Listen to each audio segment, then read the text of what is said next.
नमस्ते दोस्तों। आज हम व्हीकल के एक बहुत ही इम्पोर्टेंट हिस्से के बारे में जानेंगे जो है रेडिएटर। रेडिएटर और उसमें इस्तेमाल होने वाला कूलेंट। आखिर रेडिएटर और कूलेंट क्या होते हैं, ये कैसे काम करते हैं और ये इतने ज़रूरी क्यों हैं, चलिए जानते हैं।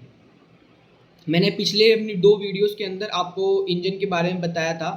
ठीक है, अब मैं आपको एक बताता हूँ कि कूलेंट का काम क्या होता है, रेडिएटर का काम क्या होता है। ठीक है, अब ऑब्वियस सी बात है, अगर कोई चीज़ चल रही है वो गर्म तो होगी। ठीक है, उसको ठंडा भी तो करना ज़रूरी है। तो उसी को इंजन को ओवर हीटेड से बचाने के लिए हम रेडिएटर को यूज़ करते हैं। अब हम जानते हैं रेडिएटर क्या है, कैसे है, क्या काम करता है। रेडिएटर एक ऐसा डिवाइस है, ठीक है, जो इंजन के पास लगा होता है। जो इंजन चलता है ना, तो बहुत गर्म हो जाता है इंजन। तो अगर इंजन ज़्यादा गर्म हो जाएगा तो इंजन डैमेज भी हो सकता है, उसको इंजन डैमेज हो सकते हैं, उसके पार्ट्स डैमेज हो सकते हैं। तो इंजन को ज़्यादा गर्म ना होने दिया जाए। ठीक है, उसको एक एफिशिएंट वैल्यू पर चलने दिया जाए, उसको बिल्कुल एक बैलेंस कर दिया जाए, ना ज़्यादा हीट हो ना ज़्यादा ठंडा हो, तो नॉर्मल रखा जाता है। तो उसके लिए हम रेडिएटर को यूज़ करते हैं। अब रेडिएटर काम कैसे करता है? रेडिएटर क्या काम करता है? रेडिएटर के अंदर जो चलने वाली हीट है, जो से अब इंजन वर्क कर रहा है तो हीट, भाई उसके अंदर ब्लास्ट हो रहा है तो गर्मी तो प्रोड्यूस करेगा ही वो गर्म। तो वो गर्मी को अपने अंदर लाता है, एब्जॉर्ब करता है, फिर उसको उसके अंदर एक कूलेंट डलता है। कूलेंट के बारे में बात करूंगा मैं। तो वो हीट को एब्जॉर्ब करता है, रिसीव करता है, ठंडा करता है, फिर उसके अंदर भेजता है। तो ये साइकिल बार बार चलती है। यदि ठंडा करता है उसको, फिर भेजता है, गर्म को रिसीव करता है, ठंडा करता है, फिर भेजता है। अब कूलेंट क्या होता है? कूलेंट जैसे एक एंटी फ्रीजर भी कहते हैं, उसे एंटी फ्रीज भी कहते हैं। एक स्पेशल लिक्विड होता है, खाली पानी नहीं होता, उसके अंदर एक केमिकल मिलाया जाता है।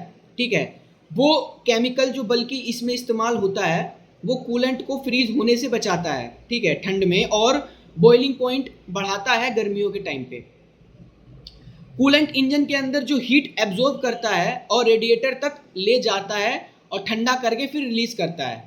अब दोनों का काम कैसे होता है और कैसे काम करते हैं, मैं उसके बारे में आपको बताता हूँ। अब इंजन जब चलता है तो वो गर्मी प्रोड्यूस करता है। तो जो रेडिएटर होता है ना, वो गर्म हवा को, जो उसकी गर्मी होती है, उसको अपने अंदर लेता है।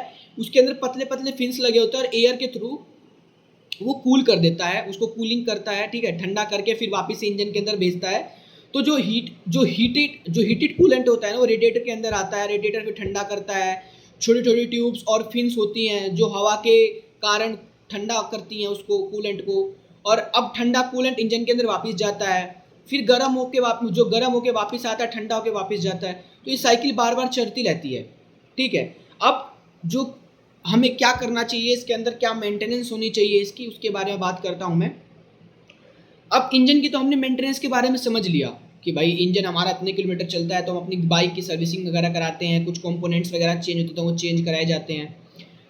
अब कूलेंट में क्या करना चाहिए? जब भी हम अपनी गाड़ी को स्टार्ट करें तो रोज हम अपने लेवल चेक करें, कूलेंट के अंदर लेवल है कि नहीं है, कूलेंट है कि नहीं है, वरना कूलेंट को हम उसको एक लेवल के अंदर लाएं। टाइम टाइम पर कूलेंट को रिप्लेस करना, नेस होती है वो कम हो जाती है। ठीक है, रेडिएटर में कहीं लीकेज ना हो, इसका भी ध्यान दें। ठीक है, अगर रेडिएटर ब्लॉक हो जाता है तो वह इंजन को इनएफिशिएंट, जो इंजन है वो इनएफिशिएंट हो जाता है। अब मैं आपको बात करता हूँ कूलेंट, जो रेडिएटर होते हैं वो कूलिंग सिस्टम कितने प्रकार के होते हैं इंजन में।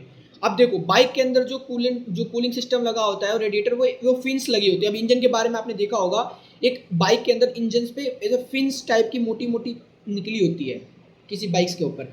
वो उनका एयर कूलेंट होता है, जो क्या करता है, वो हवा के उसमें आके टकराव में ठंडा करता है।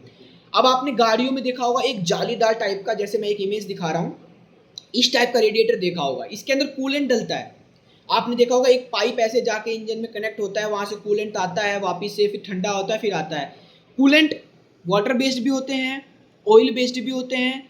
ठीक है, ऑयल बेस्ड हाई उसमें यूज़ किया जाता है। मान लो जैसे कि हैवी कार्स हैं तो उनके अंदर यूज किया जाता है। ठीक है, तो इसमें यही चीज़ है कूलेंट के अंदर। तो आज के लिए मैं इतना ही कहूँगा कि कूलेंट के बारे में क्या हुआ, कूलेंट हमारे लिए इतना महत्वपूर्ण क्यों है, रेडिएटर हमारे लिए महत्वपूर्ण क्यों है। और इस, ठीक है, अगर रेडिएटर नहीं होगा तो हमारा इंजन ओवर हीट हो जाएगा। ठीक है, उसके वो इनएफिशिएंट हो जाएगा, इस लाइक का हो जाता है। गाड़ी लंबी चलेगी और इंजन ओवर हीट नहीं होगा अगर आपका रेडिएटर लगा होगा। अब आप मान लो गाड़ी को 100 किलोमीटर, 200 किलोमीटर, 400 किलोमीटर, 500 किलोमीटर चलाओगे, रेडिएटर नहीं होगा तो क्या वो इंजन खराब नहीं होगा, ओवर हीटिंग के कारण बंद नहीं होगा? कभी कभी आपने देखा गाड़ी हमारी ओवर हीट हो गई तो आपका रेडिएटर ठीक से काम नहीं कर रहा है। और कभी भी भूल के गलती ना करें, गाड़ी आपकी ओवर हीट हो और आपने एकदम से रेडिएटर का ढक्कन खोल दिया तो आप जल सकते हैं। तो आज के लिए इतना ही। मैंने आपको रेडिएटर के बारे में और कूलेंट के बारे में थोड़ा सा बताया। अगर आपको ये वीडियो थोड़ी भी महत्वपूर्ण लगी हो तो प्लीज़ मेरी वीडियो को लाइक एंड सब्सक्राइब जरूर करें और अपने दोस्तों के साथ शेयर जरूर करें। मेरे साथ बने रहने के लिए धन्यवाद। आपके लिए मैं और टेक्निकल्स और अच्छी अच्छी वीडियोस लाता रहूँगा। Thank you so much.